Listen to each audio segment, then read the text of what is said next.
students. Today we are going to start history chapter 2 New Kings and Kingdoms. आज जो मैं chapter आपको पढ़ाने जा रही हूँ वो हिस्ट्री का second chapter new Kings and kingdom है चैप्टर का नाम. Today we will discuss these topics. First, introduction. Second, the emergence of new dynasties. Third, administration in the kingdom.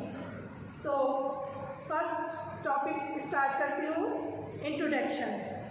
Many new dynasties emerged after the 7th century. Map number 1 shows the major ruling dynasties in different parts of the subcontinent between the 7th and 12th century. आपकी book में page number 16 में map दिया गया है और उस map में major ruling dynasties in different parts of the subcontinent between 7th और 12th सेंचुरी के बीच के पार्ट को दिखाया गया. तो आप अपनी बुक खोलेंगे और वो उस बुक में आप उस मैप को देखेंगे. तो 7th सेंचुरी के बाद बहुत सारी नई डायनेस्टीज सामने आई. मैप 1 मेजर रूलिंग डायनेस्टीज को शो करता है जो इस सब कॉन्टिनेंट में 7th से 12th सेंचुरी के बीच में थी. तो आप जब आप बुक में मैप देखेंगे पेज नंबर 16 में तो आपको 7th से 12th सेंचुरी के बीच के डायनेस्टीज के बारे में मैप में दिखाया गया. नेक्स्ट पॉइंट है the emergence of new dynasties. The emergence of new dynasties क्या था? The emergence of new dynasties by the 7th century. There were big landlords or warrior chiefs in different regions of the subcontinent. Existing kings often acknowledged them as their subordinates or shamans. They were expected to bring gifts for their kings or overlords, be present at their courts and provide them with military supports. As shamans gained power and wealth, they declared themselves to be Mahashaman, Mahamandaleshwara, and so on. Sometimes they arrested their independence from their overlords. One such instance was that of the Rashtrakutas in the Deccan. Initially they were subordinate to the Chaluk of Karnataka. इस तरह से हम देखेंगे कि 7th century तक इस सब continent में बड़े बड़े लैंडलॉर्ड्स होते थे. वहाँ के राजा भी उन्हें अपने सबॉर्डिनेट्स या सामंस मानते थे और उसे पूरी तरह से आशा की जाती थी कि वे राजा के लिए क्या करें, गिफ्ट लेकर आए, उनके कोर्ट में उपस्थित रहें, राजा को मिलिट्री सपोर्ट दें. जैसे जैसे सामंस की पावर और वेल्थ बढ़ी वे अपने को महासामन, महामन और कहने लगे. कभी कभी वे अपने को वहाँ के राजाओं से भी ऊपर मानने लगे. एक ऐसा समय था जबकि वहाँ के जो राष्ट्रकूट थे पहले वे कर्नाटक के चालुक्य सब ऑर्डिनेंट से मिड 8th सेंचुरी में दतिया दुर्ग जो एक राष्ट्रकूट चीफ था उसने चालुक पर ओवरथ्रो किया, मतलब अटैक किया और उसने वहाँ के वहाँ पे जाकर रूल किया. और इस तरह से बहुत सारे जो राजा थे वो अपना अपना उन्होंने वहाँ पर रूल किया. कई किंगडम्स को अपने अधिकार में ले लिया जैसे कि गुर्जर प्रतिहार हुए, हरिश्चंद्र हुए जो कि ब्राह्मण्स थे और उन्होंने अपनी ट्रेडिशनल प्रैक्टिस और प्रोफेशंस को छोड़कर मतलब ऊपर उठना शुरू किया और उन्होंने कर्नाटका और राजस्थान में अपनी किंगडम को एस्टेब्लिश की. तो इस तरह से हम देख रहे हैं कि 7th से 7th सेंचुरी में जो है 7th सेंचुरी तक किस तरह से राजा लोगों ने अपना राज किया.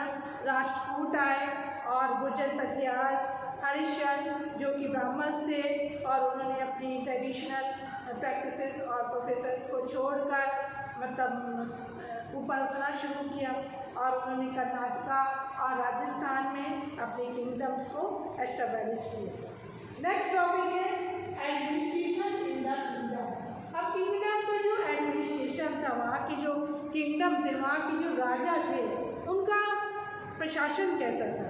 तो बहुत सारे जो many of these new kings adopted high sounding titles such as maharaja, अधिकार, Tribhuvan and so on.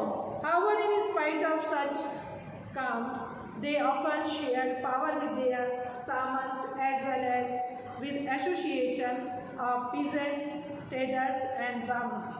In each of these states, resources were obtained from the producers, that is peasants, cattle keepers, artisans, who were often persuaded of the compelled to surrender part of what they produced.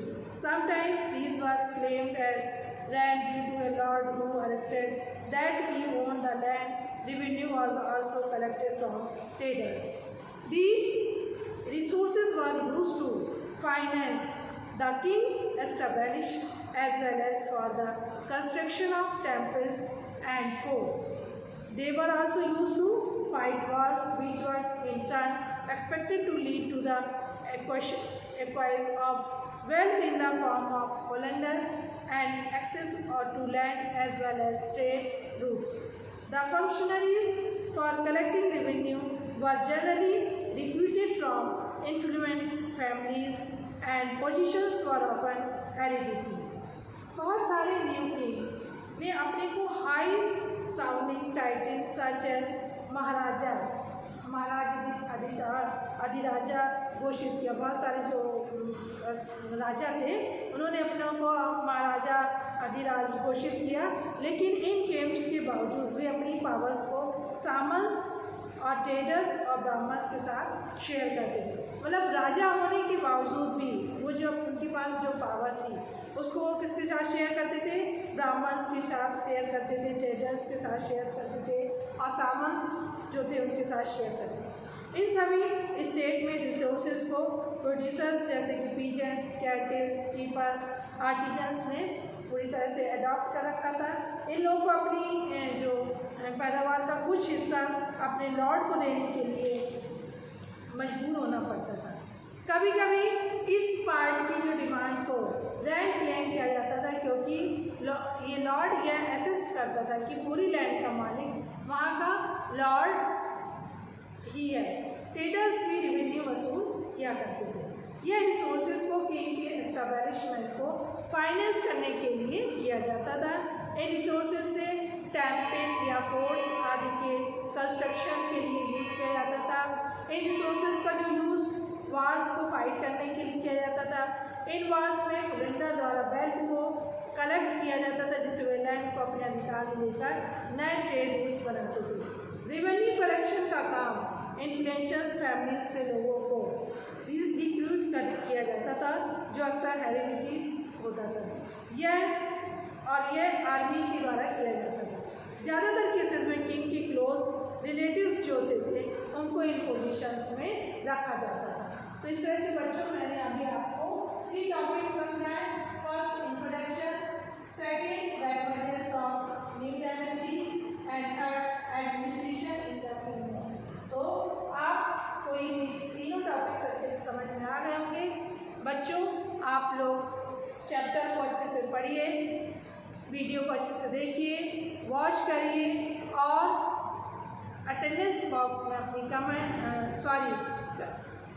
अपनी attendance comment box में present कीजिए। Thank you बच्चों।